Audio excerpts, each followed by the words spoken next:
As we normalize emergency, as we respond to things 24/7, 365, things like COVID, we're responding to a pandemic for the last couple of years. And, by what we're looking forward at is we're probably going to be responding to a pandemic for some time to come.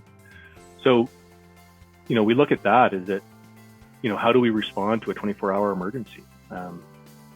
365 days a year, multiple years in a row. That's a change. That's a change from when I started. I can remember, a couple weeks a year of major activation. And then, not that long ago, it was a few months a year. And now it's 365 days a year. So it almost needs a different approach. If you have people sitting in those emergent seats, it's not that you're doing it off the side of your desk anymore. You need somebody to be in those seats all year round. So there's been a change, in the past when it was 2 weeks or even a couple months. You can put your daily business down. You can put the things on your desk aside for a couple of weeks as you deal with the emergent nature of whatever it is. But now, because it's 365 days a year, you can't really do that. You can't push what's on your desk aside and deal with the nature of the emergency. You need to deal with one or the other.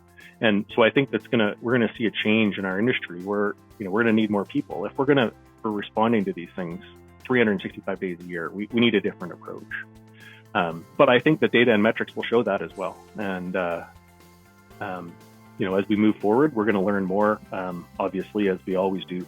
In emergency management, that is the nice thing, is that we typically learn from our experiences and pass those wise practices on, so that we don't have to learn the same lessons again and again.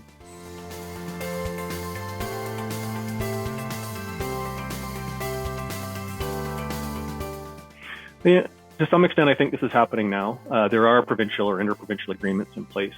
During the atmospheric river, I can remember working with people from BC, Alberta, Manitoba, Saskatchewan, Ontario, which, in a catastrophic event is pretty normal. We want people to move across the country. And I think we should be doing that. Every time we exercise these things, whether there's an agreement in place or not, if our neighbors are at risk, we need to be there for them. That's a wise practice. And I think that we need to learn again and again as any type of a major event happens across the province, or any province, or even in the States, there are neighbors as well. And when we have agreements, there's an agreement in place between Alberta, Alberta, BC, Washington State, and several of the U.S. states. And perhaps in a catastrophic earthquake that would impact us all equally, that might not be super helpful to each of us on the coast, but there's a reason that the province is inside. So Alberta and then the U.S. states inside that are a part of this, so that they can bring forward things, bring to bear things to help. I'm under no illusions that the U.S. is going to be able to come help us in the event of a catastrophic earthquake here, because they'll be impacted as well. Where I live, just across the strait in the U.S., they'll be just as impacted. So I don't think they're going to be coming to our aid, and I don't think we'll be going to theirs. But these agreements in place and that get exercised will help us, because they'll bring people from the other provinces. These are the kind of events that, I think we're duty bound to continue sharing the experience. That's not experience you can buy. That's you need something to happen, and then you need somebody to call somebody else and ask for help. I teach at a school, so several of the instructors I teach with in their other roles, because most of us that teach also have a base role. In their base roles, ended up in British Columbia. A multitude of people reached out through different mechanisms asking to help, but because of the provincial agreement, it's very easy to get a provincial staff member or even a academic to transition across the province and assist in the case of an emergency. So during the atmospheric river for several weeks, there was different staff moving across, and those are the things that we need to do. Those staff travel, those experiences that they get does benefit us all.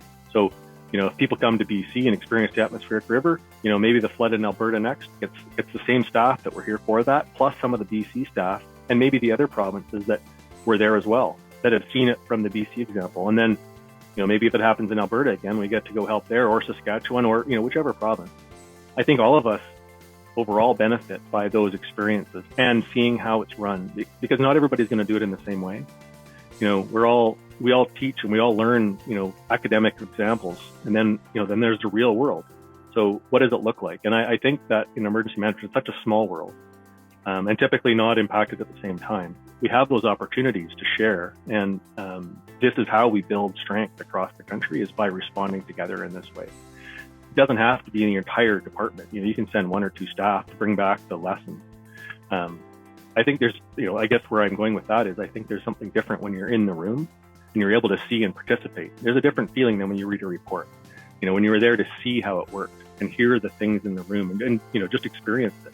Very, very different than, reading a report after the fact or, seeing a video. Because when you're deployed, you sort of live and breathe it for a certain period.